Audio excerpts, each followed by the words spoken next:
Oke, baik, kembali bersama saya Abdul Basri Kultum untuk membahas seputar pelajaran kimia. Nah, kali ini saya akan membahas tentang soal kimia OSN tahun 2012 tingkat provinsi. Nah, sebentar lagi kan akan ada OSN tingkat provinsi 2020. Nah, ini sebagai bahan untuk adik-adik yang mengikutinya. Ya. Oke, langsung aja di soal nomor 1.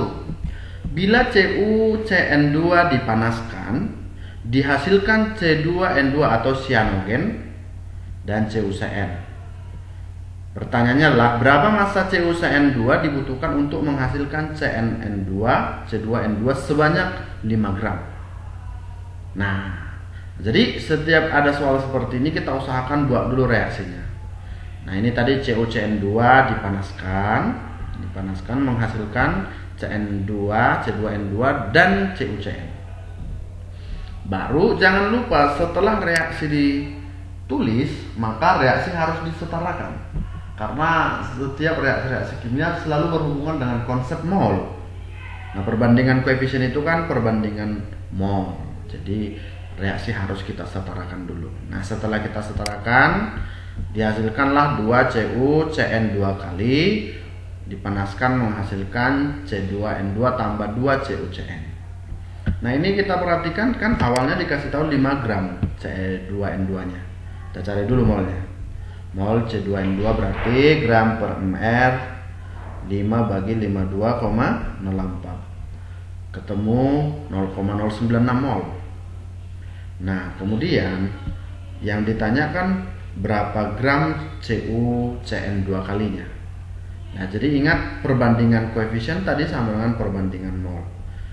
C2N2 itu perbandingan dengan CuCN2 adalah 2 berbanding 1.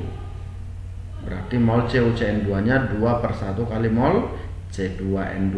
Berarti 2 kali 0,96 dapatlah 0,192. Ya, kalau molnya sudah dapat berarti tinggal kita kali mR, itulah massanya.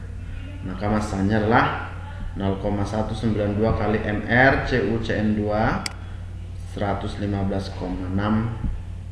ya, 115,6 kali 0,192 dapatlah 22,2 gram. Berarti ketemu jawaban pada pilihan yang D ya. Berikutnya nomor 2. Suatu silinder yang sudah dikosongkan yang isinya 5 liter diisi dengan gas 25,5 gram gas Na3 dan 36,5 HCl gas HCl. Hitunglah berapa tekanan pada temperatur 85 derajat Celcius sesudah kedua gas tersebut bereaksi sempurna dengan reaksi. Nah, reaksinya sudah ketemu, NH3 tambah HCl jadi NH4Cl. Nah, kita buat dulu ya.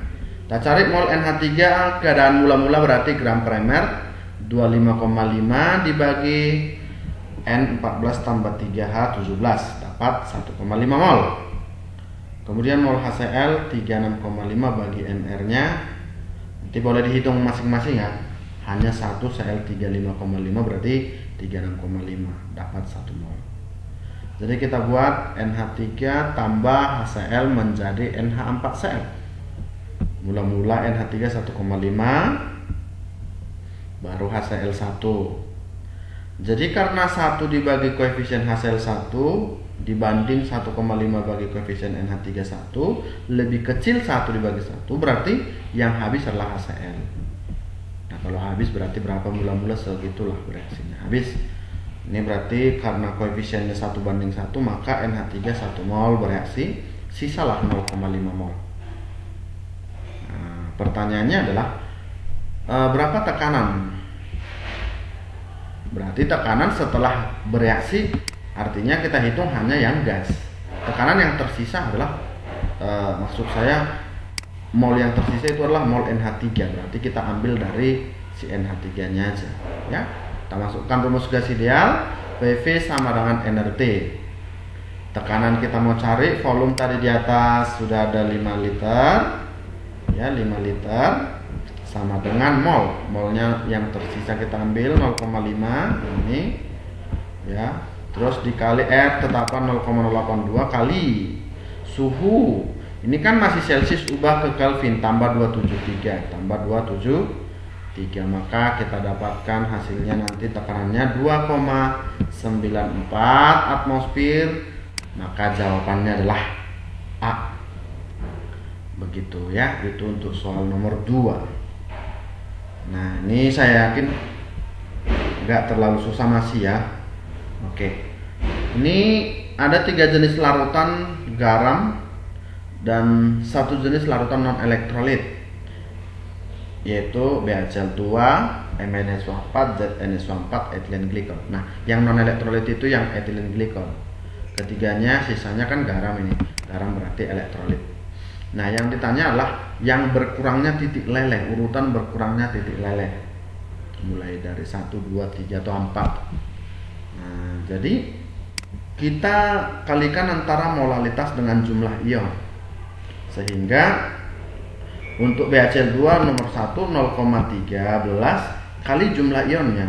Jumlah ion itu kita ambil indeks daripada kation sama anionnya saja lah. Ba1Cl2 berarti 3 kali 3 ya 0,39. Terus MnSO4 0,2, 2 dikali Mn nya 1, SO4 nya 1 berarti 2, 0,44. ZnSO4 0,24 kali 2 juga 0,48. Ethylene glikol kan non elektrolit yang kalau kita kalikan 1 itu 0,41 ya. Semakin besar jumlah mol ionnya, semakin rendah titik lelehnya. Berarti urutannya maka 1 lebih besar dari 4 ya. Ini kita urutkan aja ya. Nah, dari yang terkecil ke terbesar ya. Jadi semakin rendah titik lelehnya katanya. Yang makin rendah berarti nomor 1 lebih besar dari yang 4, baru 2, baru 3 ya. Jawabannya ada pada pilihan yang B ya, ada pada pilihan yang B. Nah, begitu. Nomor 4, suatu larutan komposisinya adalah campuran 50% banding 50% berat air. Berarti artinya 50 gram air, 50 gram lagi etilen glikolnya. Ya. Nah, tekanan air murni 23,8 mm Hg. Ditanya tekanan uap larutan.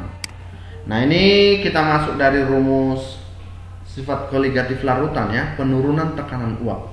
Artinya kalau ditanya tekanan uap larutan, maka jawabannya harus di bawah dari 23,8.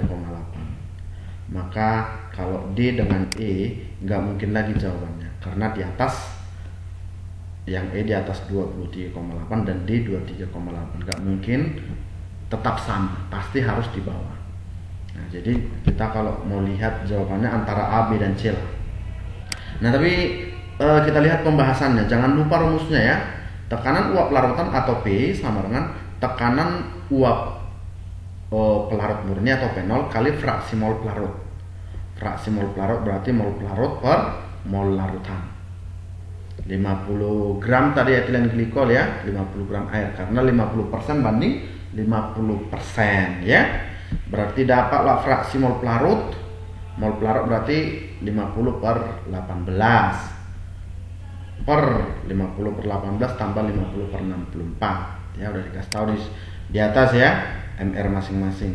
Glikolnya 64, airnya 18, ketemu 0,781 ya. Sudah, berarti P nya adalah P0 dikali XP nya, berarti 23,8 kali 0,781 sama dengan 18,6 mm Hg jatuh atas nama C ya. Jawabannya ada pada pilihan yang C. Jadi biasanya adik-adik, kalau misalnya ditanya tekanan uap larutan itu turun sedikit saja, biasanya jawabannya tuh gak jauh dari tekanan uap pelarutnya. Tapi kalau ditanya perubahan baru agak lebih sedikit ya biasanya. Jadi tadi kalau kita lihat ini 23,8 berarti angka yang mendekatinya kemungkinannya adalah 18,6 ya, seperti itu. Maka jawabannya adalah C. Oke, soal yang terakhir ya. Ini sampai 5 aja dulu kita buat hari ini ya. Pada atom ion berikut ini yang mengandung paling banyak elektron tak berpasangan. Nah, ini yang tidak berpasangan mana paling banyak kan? Berarti ini kita harus tahu dulu urutan-urutannya. Kalau F9 berarti berakhir di 2S2 2P6 ya, 2P5.